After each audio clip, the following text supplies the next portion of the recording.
ورسوله صلى الله عليه وعلى آله وصحبه وسلم تسليما كثيرا. يا أيها الذين آمنوا اتقوا الله حق تقاته ولا تموتن إلا وأنتم مسلمون. يا أيها الناس اتقوا ربكم الذي خلقكم من نفس واحدة خلق منها زوجها وبث منهما رجالا كثيرا ونساء واتقوا الله الذي تساءلون به والأرحام إن الله كان عليكم رقيبا. يا أيها الذين آمنوا اتقوا الله وقولوا قولا سديدا يغفر لكم أعمالكم ويغفر لكم ذنوبكم ومن يطع الله ورسوله فقد فاز فوزا عظيما. أما بعد فإن أصدق الحديث كتاب الله خير هدى محمد صلى الله عليه وعلى آله وصحبه وسلم شر الأمور محدثاتها فإن كل محدثة بدعة وكل بدعة ضلالة وكل ضلالة في النار. Bapak sekalian jamaah salat di Masjid Al-Ihsan yang semoga Allah Subhanahu wa taala memberikan kepada kita kasih sayangnya. Alhamdulillah segala puji bagi Allah Subhanahu wa taala pada malam hari yang bahagia ini kita bertemu kembali di salah satu dari rumah Allah Subhanahu wa taala untuk kita bersama-sama mengkaji pembahasan tentang fikih muamalah yang biasa kita lakukan pada setiap malam Rabu ya. Semoga Allah Subhanahu wa taala memberikan kepada kita ilmu yang bermanfaat dan Allah Subhanahu wa taala menjadikan kita orang-orang yang paham terhadap agama ini. Kita masih menggunakan kitab Ada Apa Dengan Riba buah karya Ustaz Aminul Baiz hafizahullah taala wa ra'ah. Dan kita masuk pada pembahasan transaksi riba di sekitar kita. Dalam teman sebelumnya kita berhenti pada pembahasan yang pertama ya, memanfaatkan barang gadai. Memanfaatkan barang gadai adalah salah satu transaksi riba yang dilakukan oleh masyarakat di sekitar kita, namun mereka tidak memahaminya ya, bahwa itu adalah termasuk dari transaksi riba. Nah, fadhal Pak Herman. Dimulai dari awal aja nggak apa-apa. Memahami hakikat roh. Pertama, Bismillahirrahmanirrahim. Pertama, memahami hakikat Roh. atau gadai. Nah, transaksi gadai digolongkan sebagai akad tausikat, yaitu akad yang tujuannya memberikan jaminan kepercayaan kepada akad. Karena itulah akad ini bisa berlaku dalam transaksi komersial seperti utang piutang maupun transaksi non komersial seperti jual beli, bahkan termasuk dalam akad musyarakah seperti mudharabah atau kerjasama bagi hasil. Mengingat tujuannya untuk jaminan kepercayaan, akad ini umumnya sebagai tambahan, bisa ditambahkan di akad apapun. Karena itu, akad ini tidak memberikan konsekuensi terhadap perpindahan kepemilikan barang gadai. Konsekuensi dalam hal ini pertama, barang gadai statusnya amanah bagi mutahin. Dua, barang gadai tetap menjadi milik rahim atau yang berhutang. Ketiga, jika terjadi kegagalan, misalnya kita bermasalah atau transaksi yang dijamin bermasalah, barang gadai tidak otomatis pindah kepemilikan. Yang keempat, semua biaya perawatan barang gadai ditanggung oleh rahim atau yang berhutang karena barang ini masih menjadi miliknya.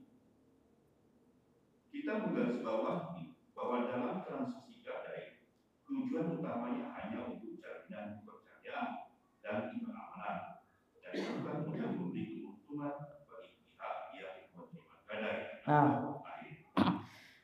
Jazakumullah khairan. Jamaah sekalian Allah Subhanahu wa taala, Ustaz Hafizallah taala berikan penjelasan di awal terlebih dahulu bahwasanya rohan yaitu hakikat gadai sebagai akad tausiqat, masukkan kategori akad tausiqat. Apa itu akad tausiqat? Akad yang tujuannya memberikan jaminan kepercayaan kepada pelaku akad. Dan ini berlaku pada transaksi komersial atau non komersial. Bahkan juga bisa masuk dalam akad musyarakah.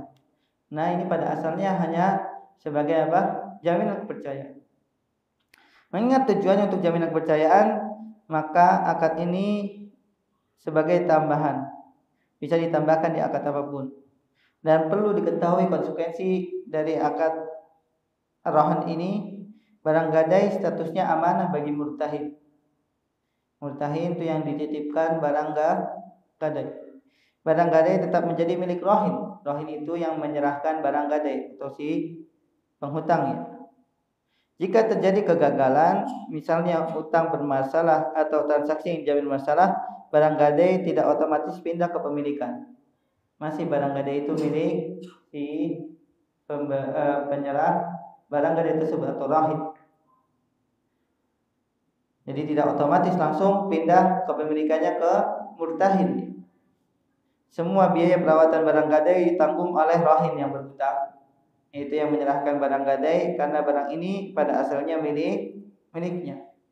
Jadi perawatan dan segala macamnya itu kembali kepada pemilik barang, bukan kepada orang yang dititipkan barang gadai. Makanya di sini diperbolehkan jamaah sekalian Allah Subhanahu wa taala kalau seandainya membutuhkan perawatan, maka si murtahid ini meminta uang jasa perawatan, bukan keuntungan. Atau bisa juga jadi hutangnya dikurang dari uang jasa perawatan, karena pada asalnya yang wajib merawat siapa? Rahim yang memiliki barang, bukan yang dititipkan barang. Dan perlu digarisbawah sebagaimana disebutkan oleh Ustaz Hafizallah Ta'ala, pada asalnya transaksi gadai itu adalah hanya untuk menjamin kepercayaan, bukan untuk memberi keuntungan bagi yang menerima gadai atau murtahid. Dan ini jamaah sekalian yang membedakan atau menjadi penyebab akad gadai ini menjadi riba. Ketika murtahin memanfaatkan barang gadai. Karena pada asalnya ketika murtahin yang diserahkan barang gadai, dia memanfaatkan barang gadainya, dia telah mengambil keuntungan dari hutang yang telah dia berikan. Dan kita sudah mengetahui kaidah di awal-awal, kaidah riba, kullu qardin jarra naf'an fahuwa riba. Setiap pinjaman yang di dalamnya ada mengambil keuntungan, maka disitulah terletaknya riba. Nah, lanjut Pak. Oleh karena itu, ketika murtahin memanfaatkan barang gadai, berarti dia memanfaatkan barang milik rahim disebabkan transaksi utang di antara mereka, sehingga bisa kita pastikan andaikan tidak ada transaksi utang piutang, rahim tidak akan memanfaatkan barang milik rahim. Untuk itu, pemanfaatan barang gadai oleh pemberi utang berarti dia mendapatkan manfaat dari utang yang diberikan, sementara mengambil manfaat atau keuntungan dari utang yang diberikan termasuk riba. Seperti yang dikatakan dalam kaidah, setiap utang yang memberikan keuntungan, maka keuntungan itu adalah riba. Para sahabat memahami keuntungan yang dimaksud mencakup semua bentuk keuntungan, bahkan sampai bentuk keuntungan pelayanan. Dari Abdullah bin Salam bahwa beliau mengatakan, apakah kamu mengutangi orang lain? Kemudian orang yang diutangi memberikan fasilitas membawakan jerami, gandum atau pakan ternak, maka janganlah menerimanya, karena itu riba. Termasuk keuntungan dalam bentuk pemanfaatan barang gadai karena transaksi utang piutang. Kita simak keterangan Syekh Sabit dalam fikih sunnah. Akad rahim adalah akad yang tujuannya untuk menjamin kepercayaan dan jaminan bukan untuk dikembangkan atau diambil keuntungan. Jika seperti itu aturannya, maka tidak halal bagi murtahin untuk memanfaatkan barang yang digadaikan meskipun diizinkan oleh rahib, karena berarti utang yang memberikan adanya keuntungan, dan semua utang yang memberikan keuntungan seharusnya riba. Nah, oleh karena itu jamaah sekalian, ketika murtahin memanfaatkan barang gadai, berarti dia memanfaatkan barang milik rahin disebabkan transaksi hutang mereka. Sehingga bisa dipastikan andai kata tidak ada transaksi hutang piutang, maka murtahin tidak memanfaatkan barang si rahin tadi. Untuk itu pemanfaatan barang gadai oleh pemberi hutang berarti dia mendapatkan manfaat dari hutang tersebut. Dan kita sudah mengetahui kaidah kullu qardin jarra naf'an fa huwa riba. Abdullah bin Salam, salah seorang sahabat yang mulia radhiyallahu taala anhu, beliau mengatakan idza kana laka ala rajulin haqqun fa ahda ilaika himlat ibnin aw himla syairin aw himla qatin fala ta'khudhu fa innahu riba. Bila kamu mengutangi orang lain, kemudian orang yang dihutangi tersebut memberikan fasilitas membawakan jerami atau gandum atau pakan ternak untuk engkau karena engkau telah mengutanginya, maka janganlah engkau mengambilnya karena itu merupakan riba. Dan hadis ini diriwayatkan oleh Imam Bukhari rahimahullahu taala. Dan termasuk keuntungan jamaah sekalian dalam bentuk memanfaatkan barang gadai, karena transaksi itu adalah transaksi hutang piutang yang gadainya tersebut dimanfaatkan. Kita simak keterangan Syekh Said Sabiq rahimahullah taala dalam fikih sunnahnya, aqdun yuqsadu bihi al-istihqaqu wa dhamanu dain wa laysa al-maqsudu minhu al-istismar wa riba. Akad rahan, akad gadai adalah akad yang tujuannya untuk menjamin kepercayaan dan jaminan hutang, dan bukan untuk dikembangkan atau diambil keuntungannya. Wa ma dama dzalika kadzalika fa innahu la yahillu lil murtahin an yantafi'a bil ainil marhunah. Jika seperti itu keadaannya, maka tidak halal bagi murtahin yang diserahkan barang gadai untuk memanfaatkan barang yang digadaikan meskipun diizinkan oleh rahin. Ini perkara yang penting jamaah sekalian, Allah Subhanahu wa taala. Nah, lanjut Pak, rincian pemanfaatan gadai. Rincian pemanfaatan gadai. Mengingat akad gadai bisa didapatkan dalam banyak transaksi seperti hutang, jual beli, dan lainnya, tidak semua pemanfaatan gadai dilarang. Ibnu Qudamah dalam Al-Qur'an memberikan rincian seperti berikut. Pertama, jika gadai ini diberikan untuk jaminan kepercayaan transaksi hutang, maka pemberi hutang sama sekali tidak boleh memanfaatkan barang gadai meskipun telah diizinkan rahib, karena ini termasuk riba. Karena setiap hutang yang memberikan keuntungan maka itu adalah riba. Imam Ahmad mengatakan, saya tidak suka jaminan rumah untuk akad hutang dimanfaatkan oleh rahib, dan itu riba murni. Yang kedua, jika gadai untuk selain hutang seperti jaminan untuk transaksi jual beli yang berkuntas atau jaminan dalam akad sewa menyewa, maka pemilik hutang boleh memanfaatkan barang gadai jika pemilik barang izinkan. Ini merupakan pendapat yang diriwayatkan dari Hasan Al-Basri dan Muhammad bin Sirin. Nah, jangan sekali Allah Subhanahu wa taala, rincian pemanfaatan gadai. Mengingat akad gadai bisa ditambahkan dalam banyak transaksi seperti hutang, jual beli dan lainnya, tidak semua pemanfaatan gadai dilarang. Ibnu Qudamah memberikan rincian sebagai berikut. Jika gadai ini diberikan untuk jaminan kepercayaan, maka pemberi hutang sama sekali tidak boleh memanfaatkan barang gadai meskipun telah diizinkan oleh si penyerah barang gadai atau rahin, karena ini termasuk riba. Poin yang kedua, jika gadai itu selain hutang seperti jaminan untuk transaksi jual beli yang belum tuntas atau jaminan dalam akad sewa menyewa, maka pemberi hutang boleh memanfaatkan barang gadai jika pemilik barang mengizinkan. Ini merupakan pendapat yang diriwayatkan dari Hasan al-Basri dan Muhammad ibn Sirin rahimahumallahu ta'ala. Ini jika gadai untuk selain hutang, seperti jaminan untuk transaksi jual beli yang belum tuntas atau jaminan dalam akad sewa menyewa. Maka dua ulama besar tabi'in ini membolehkan untuk dimanfaatkan. Allahu ta'ala alam, tapi pendapat beliau berdua ini masih kurang tepat.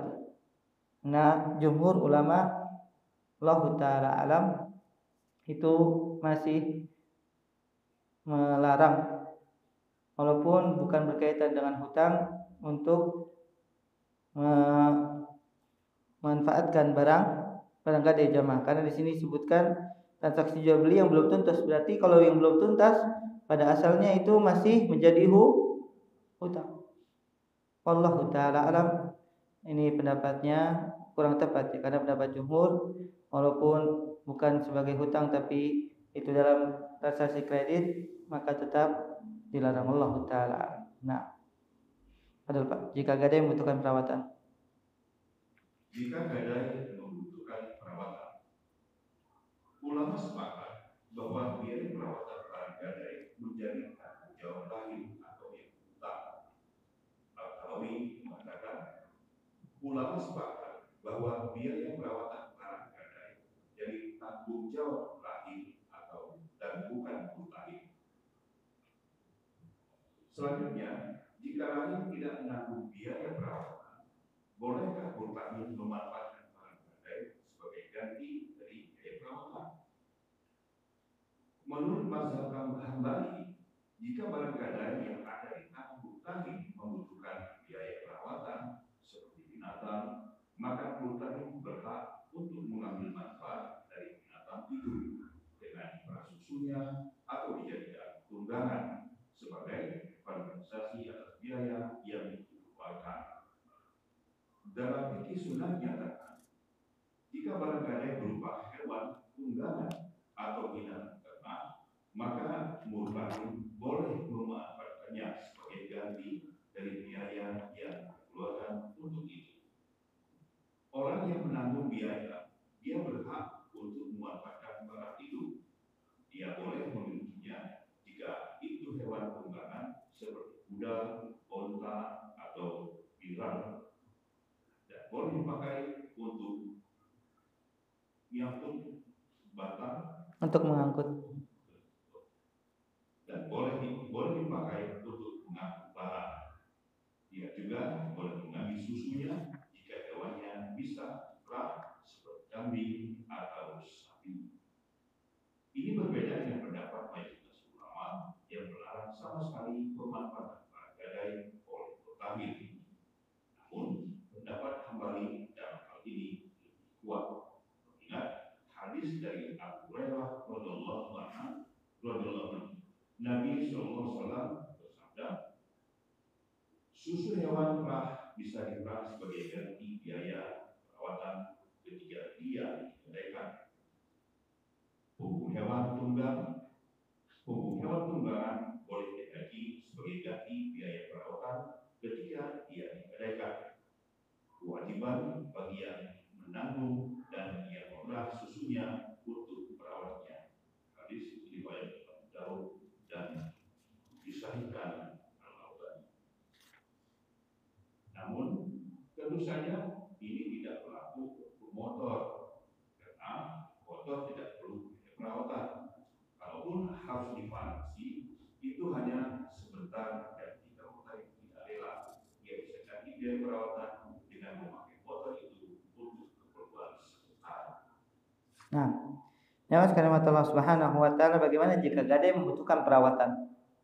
Para ulama sepakat bahwa biaya perawatan barang gadai pada asalnya ditanggung oleh pemilik barang gadai, yaitu yang berhutang, yang menyerahkan barang gadai.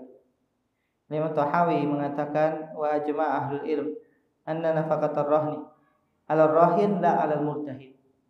Dan para ulama telah sepakat bahwa biaya perawatan barang gadai menjadi tanggung jawab rahin, bukan al-murtahin. Selanjutnya, jika rahin tidak menanggung biaya perawatan, bolehkah murtahin memanfaatkan barang gadai sebagai ganti dari biaya perawatan? Misal, ketika dibutuhkan perawatan, ternyata si pemilik barang gadai tidak membayar biaya perawatan, maka akhirnya yang merawat adalah murtahin. Ketika merawat tersebut, bolehkah si murtahin ini menggunakan barang gadai sebagai ganti dari biaya perawatan? Maka mazhab Hambali mengatakan boleh. Seperti misalnya barang gadai tersebut misalnya binatang. Murtahin berhak untuk mengambil manfaat dari binatang itu dengan diperah susunya atau dijadikan tunggangan sebagai kompensasi pengganti atas biaya yang dia keluarkan dalam merawat barang gadai tersebut. Ini pendapatnya mazhab Hambali. Sedangkan jumhur ulama, saya mazhab Hambali, ya mazhab Hanafi, kemudian mazhab Maliki dan mazhab Syafi'i, mereka berpendapat tetap tidak boleh. Tetap tidak boleh. Dan sekali lagi ini masalah khilaf, masalah perselisihan di kalangan para ulama, maka kita selalu mengedepankan apa? Berlapang dada jamaah. Allah Ta'ala alam, pendapat yang lebih kuat adalah pendapat mazhab Hambali. Mana pendapat jumhur bukan merupakan pendapat yang menjadi hujah, ya jemaah. Karena hujah itu adalah Al-Quran dan Sunnah. Dan mazhab Hambali menguatkan pendapat diperbolehkan bagi murtahid yang menerima barang gadai itu memanfaatkan barang gadai sesuai dengan yang telah dia keluarkan dari jasa perawatan barang gadai. Dan mereka berdalil dari hadis yang diriwayatkan oleh Imam Abu Daud dari sahabat Abu Hurairah radhiyallahu taala anhu, Nabi SAW bersabda, labanud darri yuhlabu binafaqatihi idza kana marhuna wa dhahru yurkabu binafaqatihi idza kana marhunan wa 'alal ladzi yarkabu wa yahlibu an-nafaqah. Susu hewan perah bisa diperah sebagai ganti biaya perawatan ketika dia digadaikan. Punggung hewan tunggang boleh dinaiki sebagai ganti biaya perawatan ketika dia digadaikan. Ini nas Nabi SAW membolehkan kewajiban bagi yang menunggangi dan yang memerah susunya untuk merawat, untuk memberikan perawatan pemeliharaan dari barang gadai tersebut. Dan ini jelas sekali pembolehannya. Ini berkaitan dengan binatang, karena kalau kita nggak merawat atau yang diserahkan barang gadai, mati barang gadainya juga. Untuk nggak ngasih makan, mati. Bagaimana dengan motor jamaah? Motor harus dikasih makan nggak?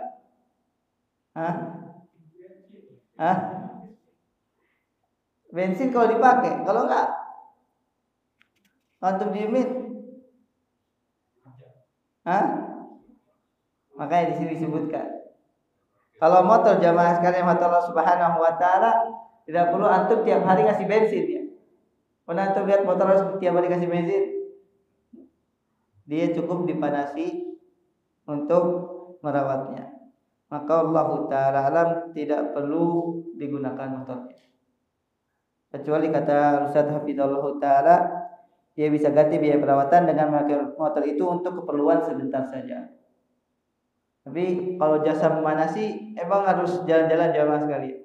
Enggak kan, mungkin jalan-jalan komplek aja udah. Yang penting bisa panas motor untuk merawat mesin. Mungkin kalau misalnya mobil setahun nggak dinyalakan, rusak mesin, olinya nggak bakal berputar jamaah. Maka diperbolehkan sebentar saja untuk merawat mesin, bukan keluar kota malah pakai jamaah. Bisa difahami jamaah sekalian mata Allah Subhanahu wa taala. Karena kalau misalnya dipakai untuk sesuatu yang melebihi dari biaya perawatan, disitulah terjerumus ke dalam apa? Riba. Nah, Adul Pak, masih bisa ya untuk baca satu pembahasan lagi. Gadai tidak otomatis, Adul. Gadai tidak otomatis tidak hak milik. Ketika jatuh tempo hutang, sementara yang menggadaikan barang tidak bisa melunas hutangnya, apakah boleh barang itu dan hak milik?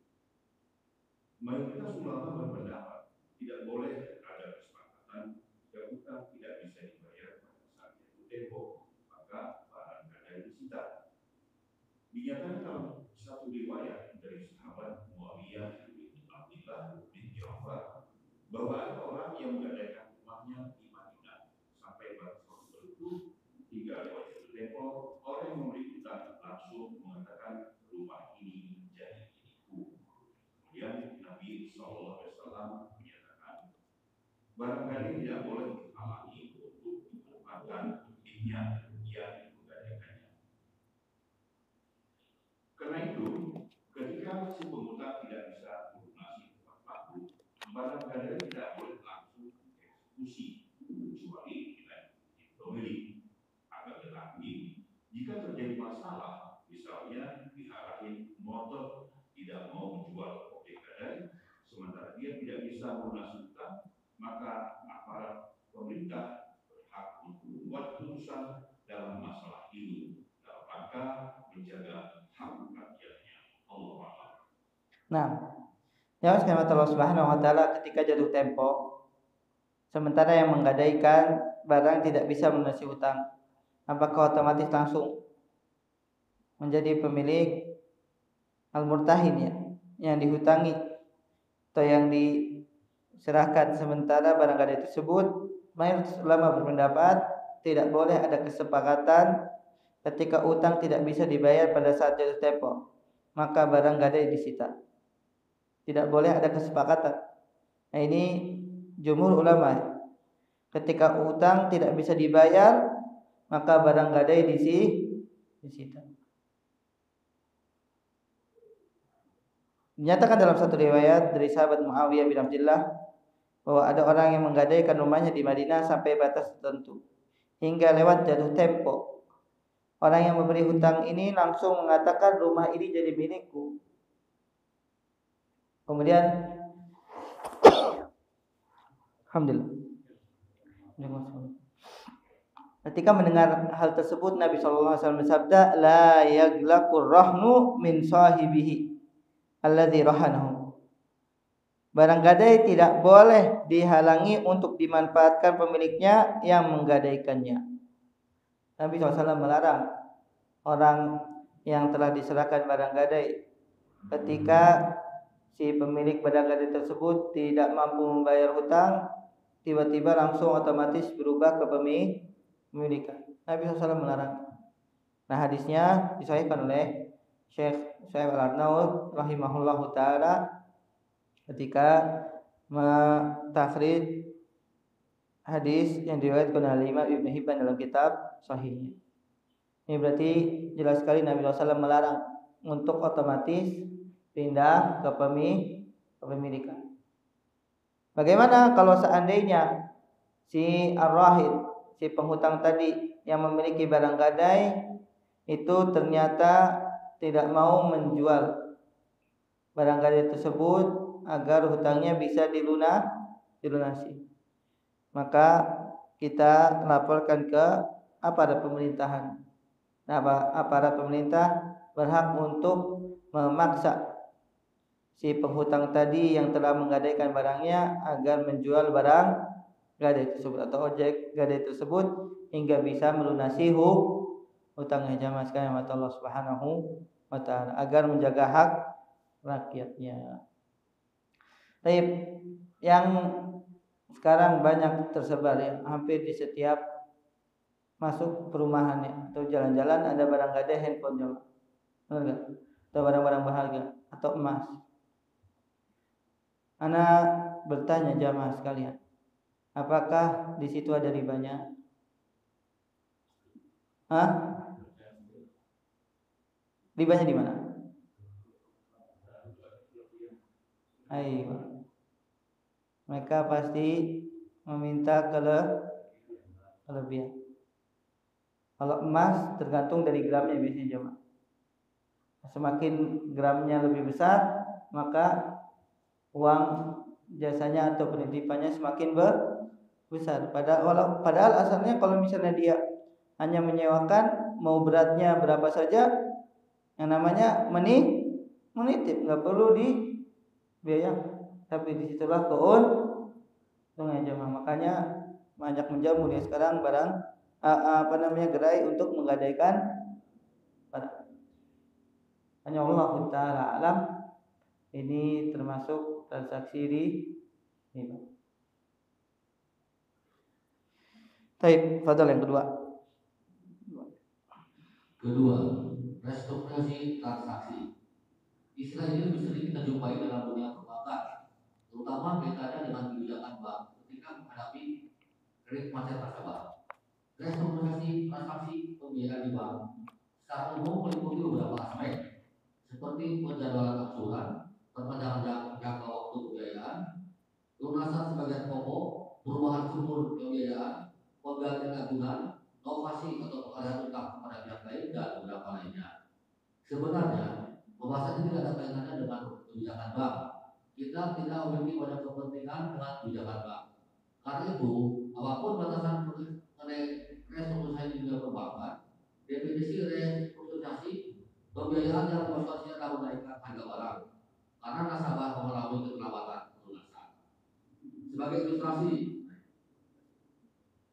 sebuah lembaga leasing menawarkan kredit motor dengan tawaran cicilan berikut.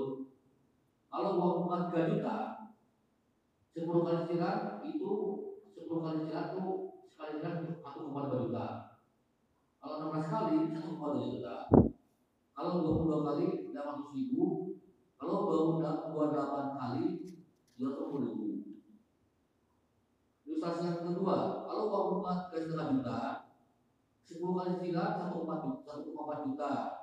16 kali 1,1 juta. 22 kali 750 ribu.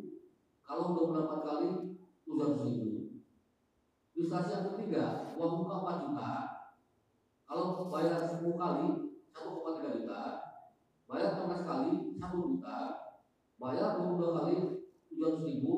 Dan bayar 28 kali 650 ribu. Dengan variasi harga yang bermacam-macam, dan jika di total akumulasi harga masing-masing cicilan berbeda-beda, kita bisa lihat total harga yang berikut. Kalau 10 kali total harga menjadi 12 juta. Kalau 12 kali total harga menjadi 8 juta. Kalau 22 kali total harga menjadi 24 juta.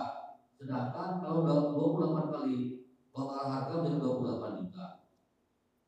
Pihak leasing menerapkan kebijakan ketika konsumen mengambil kredit cicilan 10 kali dengan harga 15 juta, dia tidak bisa melunasi 4 waktu, maka waktu cicilan langsung diganti menjadi 16 kali dengan harga 16 juta.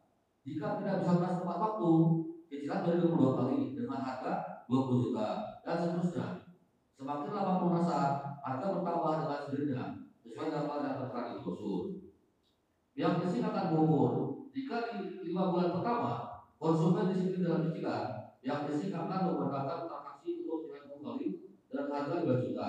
Dan selanjutnya, nasabah akan diarahkan untuk menyambung kurva. Jumlah cicilan diubah menjadi 16 kali, sementara harganya naik menjadi 8 juta dan seterusnya.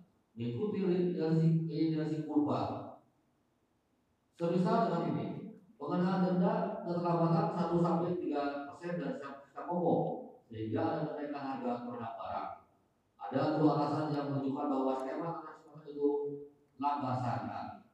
Pertama, skema jual beli di atas seperti di atas termasuk jual beli buah harga yang dilarang. Nabi SAW dalam hadis Abu Hurairah beliau mengatakan Rasulullah SAW melarang 2 transaksi jual beli dalam 1 transaksi jual beli. Dalam riwayat lain dari Abu Hurairah Nabi SAW bersabda, siapa yang melakukan 2 transaksi dalam 1 transaksi, maka dia hanya boleh mendapatkan kebalikannya, yang paling tidak menguntungkan atau riba. Turmuji memberikan penjelasan ini dalam kitab Jami'ah. Sebagian ulama menafsirkan bahwa 2 transaksi dalam 1 satu akad bentuknya penjual menawarkan bajunya penjual Anda untuknya 10 dirham dan dia kredit 20 dirham. Sementara ketika mereka berpisah belum menentukan harga apa yang dipilih. Jika mereka berpisah dan telah menentukan satu harga yang ditawarkan dibolehkan jika disepakati pada satu harga. Kedua, kaitannya dengan tema riba bahwa skema transaksi semacam ini termasuk bentuk riba jahiliyah. Maka menceritakan tentang riba jahiliyah. Bentuk riba jahiliyah, si A menjual barang kepada si B secara kredit sampai barang tertentu. Ketika tiba jatuh tempo, sementara si B tidak bisa lunasi, harga barang dinaikkan dan waktu perusahaan ditunda. Nah, yang kedua jamaah sekalian mata Allah Subhanahu wa taala yang termasuk riba adalah restrukturisasi transaksi. Ini sering kita jumpai dalam dunia perbankan, terutama ketika terjadi kredit macet dari nasabah. Sebenarnya pembahasan ini tidak ada kaitannya dengan kebijakan bank. Kita tidak memiliki banyak kepentingan dengan kebijakan bank. Karena itu apapun batasan mengenai restrukturisasi di dunia perbankan, definisi restrukturisasi pembiayaan yang dimasukkan di sini adalah menaikkan harga barang karena nasabah mengalami keterlambatan pelunasan. Jadi karena terlambat pelunasannya bukannya diberikan tangguhan. Karena Allah Subhanahu wa taala memerintahkannya. Wa in kana dzu usratin fanadhiratun ila maisar. Jika mereka mengalami kesulitan dalam membayar hutang, maka berikanlah tangguhan untuk waktu yang membuat mereka bisa membayarnya. Bukan Allah Subhanahu wa taala memerintahkan untuk menambah harga barang. Tapi di sini otomatis jamaah sekalian, ketika cicilan 10 kali ternyata macet, maka diubah skemanya otomatis ke 16 kali. Paham di sini? Nah, disitulah ribanya jamaah. Ketika terjadi restrukturisasi penambahan harga secara otomatis. Karena ketika cicilan 10 kali belum juga terbayar. Misalnya macet di bulan kelima. Sudah bulan ke-7. Belum sampai 10 udah macet jemaah. Langsung katanya otomatis.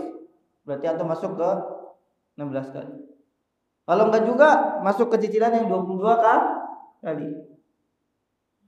Dan ini merupakan perkara yang terlarang.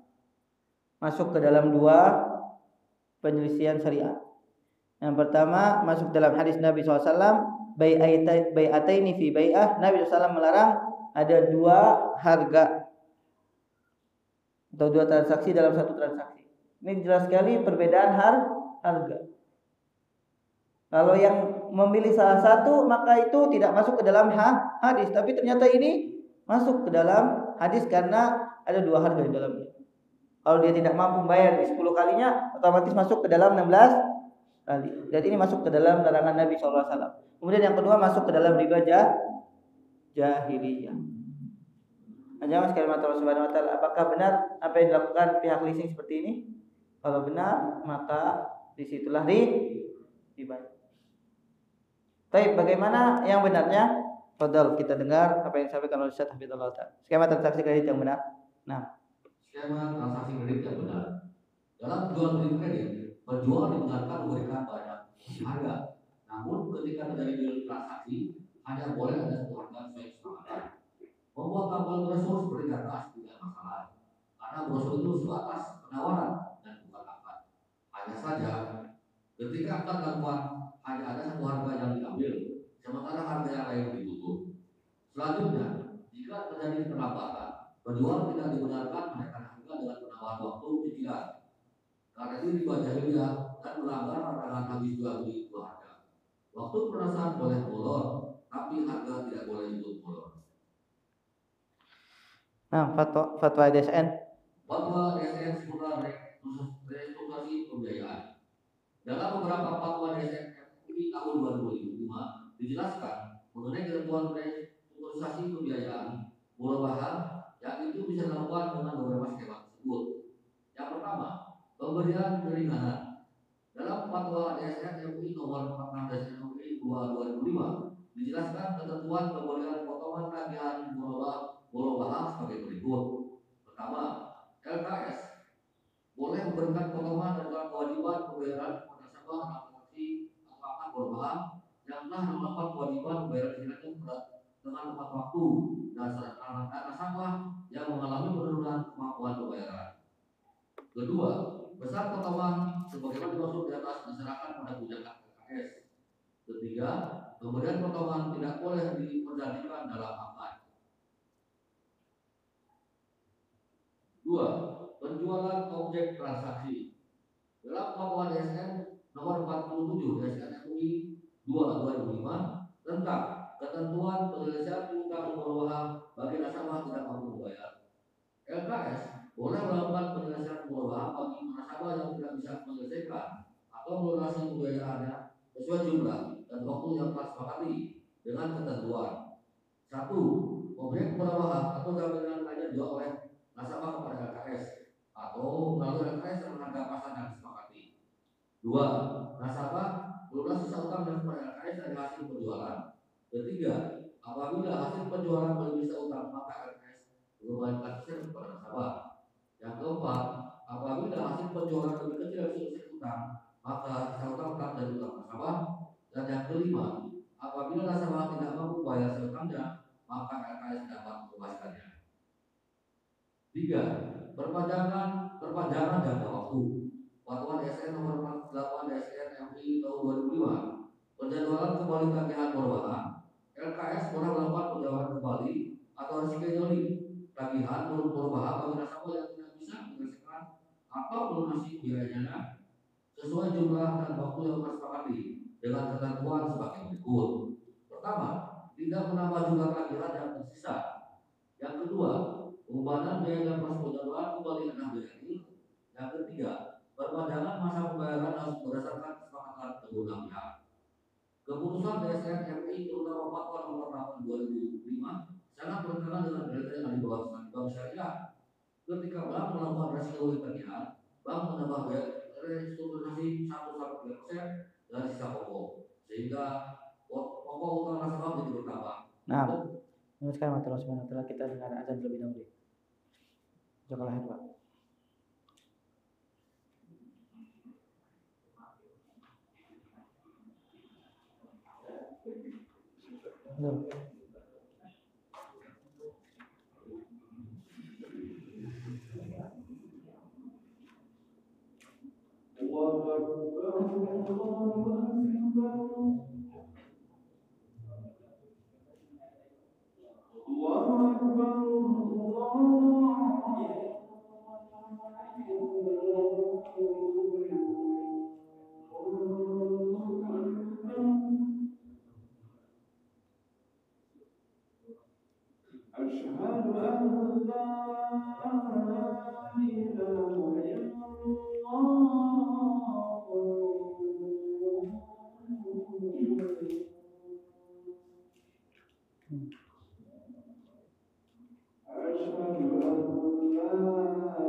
Baik, jamaah sekalian Allah Subhanahu wa taala, Ustaz Hafizallahu taala memberikan solusi atau cara sebenarnya transaksi yang dibenarkan oleh syariat. Beliau menyebutkan skemanya dalam jual beli kredit, penjual dibenarkan memberikan banyak opsi harga. Namun ketika terjadi transaksi maka hanya disepakati satu harga. Tidak boleh berpindah kepada harga yang lain. Ketika sudah disepakati di awal, cicilan misalnya ambil 10 kali, ya udah tanda tangan akad 10 kali cicilan. Tidak boleh ketika terjadi kredit macet pindah tiba-tiba ke cicilan 16 kali, karena yang sudah disepakati berapa? 10 kali cicilan. Dan kalau seandainya sudah disepakati satu harga maka tidak termasuk hadis larangan tadi. Nah, Nabi sallallahu alaihi wasallam an bai'ataini fi bai'ah. Membuat tabel brosur seperti di atas tidak masalah, karena brosur itu sebatas penawaran dan bukan akad. Hanya saja ketika akad maka harus memilih satu. Hanya boleh memilih satu paket harga. Selanjutnya, bagaimana ketika terjadi keterlambatan? Penjual tidak dibenarkan menaikkan harga dengan penambahan waktu cicilan, karena ini termasuk riba. Masuk ribanya riba apa jemaah? Riba jahiliyah.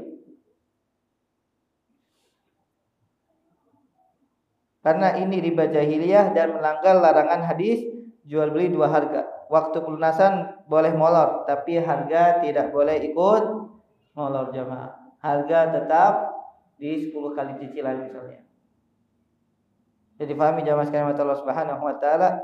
Disebutkan di sini juga fatwa DSN ya.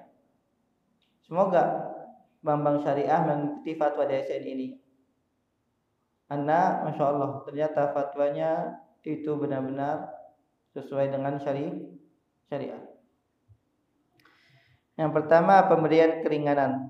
Dalam fatwa DSN MUI dijelaskan ketentuan pemberian potongan tagihan murabah sebagai berikut. LKS boleh memberikan potongan dari total kewajiban.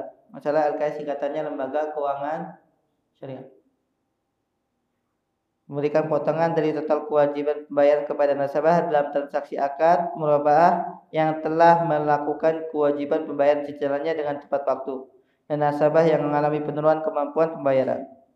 Besar potongan dimaksud di atas diserahkan kepada kebijakan LKS, dan pemberian potongan ini tidak boleh diperjanjikan dalam akad ya. Yang kedua, penjualan objek transaksi. Dalam fatwa DSN tersebut tentang ketentuan penyelesaian piutang murabahah yang tidak mampu membayar, maka LKS boleh melakukan penyelesaian murabahah bagi nasabah yang tidak bisa menyelesaikan atau melunasi pembayaran sesuai jumlah dan waktu yang telah disepakati, dengan ketentuan objek murabahah tadi atau jaminan lainnya dijual oleh nasabah kepada LKS atau melalui EKS dengan harga pasar yang disepakati. Jadi harga harus ditentukan dengan harga pasar, bukan yang penting bisa terlunasi. Kalau dipraktekkan terjadi bagaimana jemaah? Yang penting bisa melunasi hutang. Dan ini merupakan sebuah kezaliman. Nasabah melunasi sisa hutangnya kepada LKS dari hasil penjualan. Kalau misalnya hasil penjualannya itu lebih dari sisa hutang yang belum terlunasi. Misalnya seorang membeli motor seharga 20 juta. Dan motornya itu dijadikan sebagai agunannya. Baru cicilan sampai 10 juta ternyata jatuh tempo jemaah.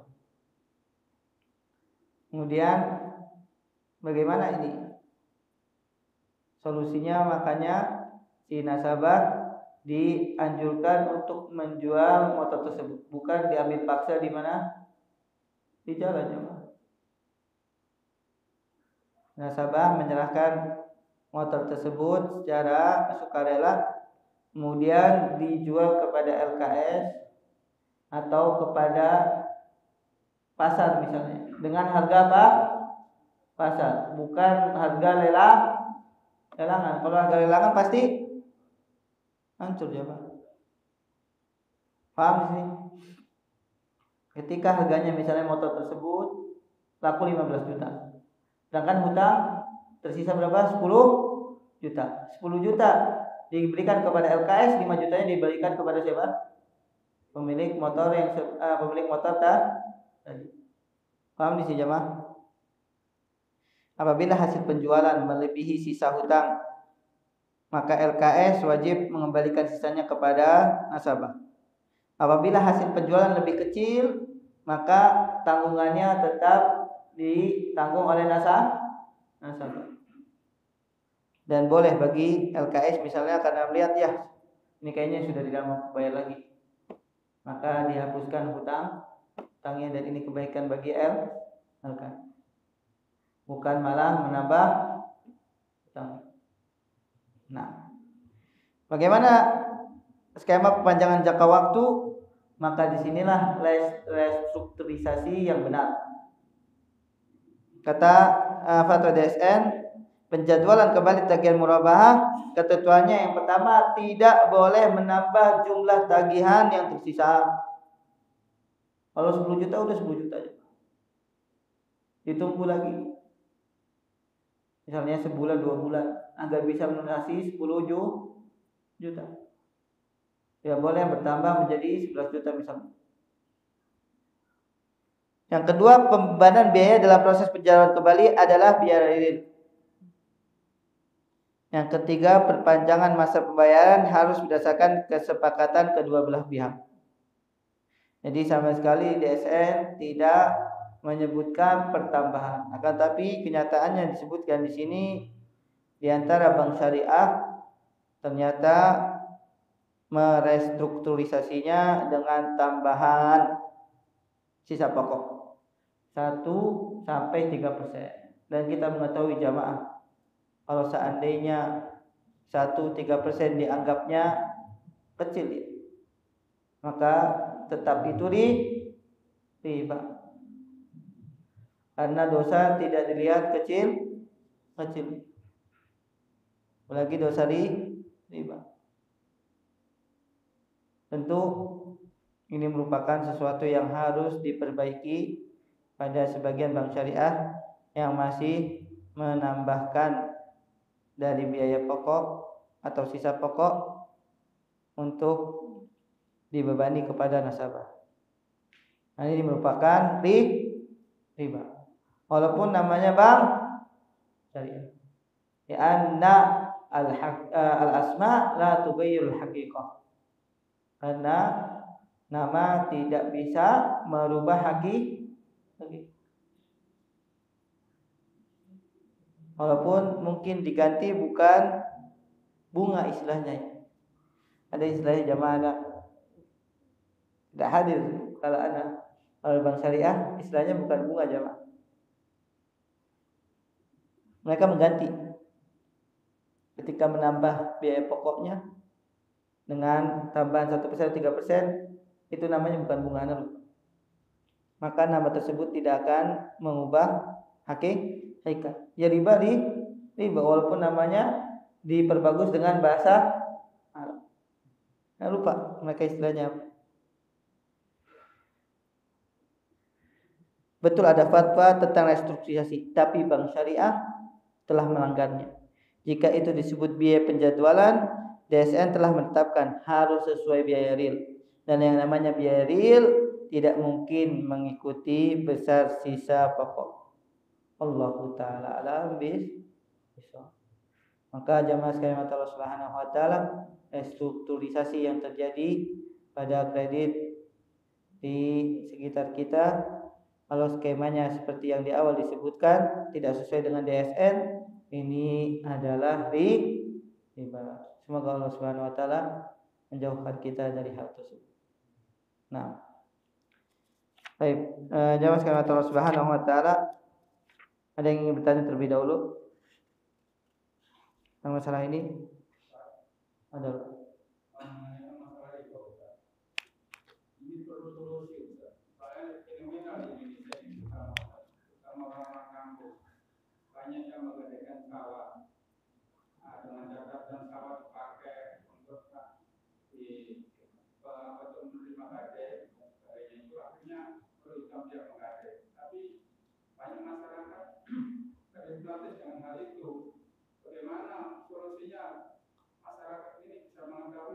itu haram.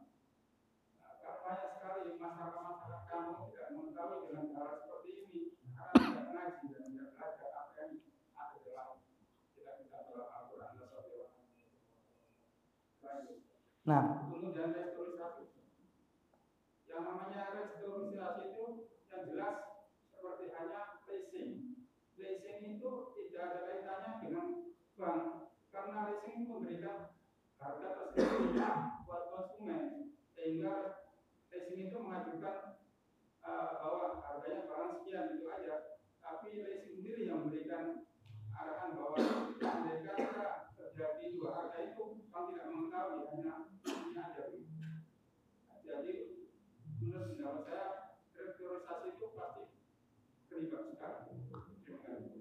nah, jangan sekarang Allah Subhanahu wa taala terkait beberapa masyarakat ya yang ada di pedesaan yang mereka memanfaatkan barang gadai, tentu itu merupakan salah satu yang terlarang.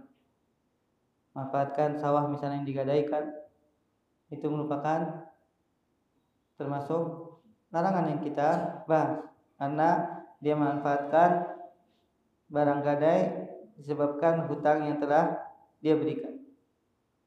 Nah, jangan sekalian Allah Subhanahu wa taala perlu di sini juga perannya bagi mereka yang sudah memahami hal tersebut untuk memberikan edukasi. Mungkin di antara alasan juga di antara mereka mengatakan yang penting kan ridho jamaah, benar gak? Yang memberikan yang menerima hutangnya tadi ketika sawahnya digadai, saya ridho saja sawahnya dipakai. Maka kita sampaikan kalau dalam masalah riba tidak boleh dua orang yang melakukan transaksi walaupun sama-sama ridho menyelisih syariat. Nah, di sini perlu edukasi jamaah sekalian Allah Subhanahu wa taala. Bagaimana kita memberikan sebuah analogi kepada mereka.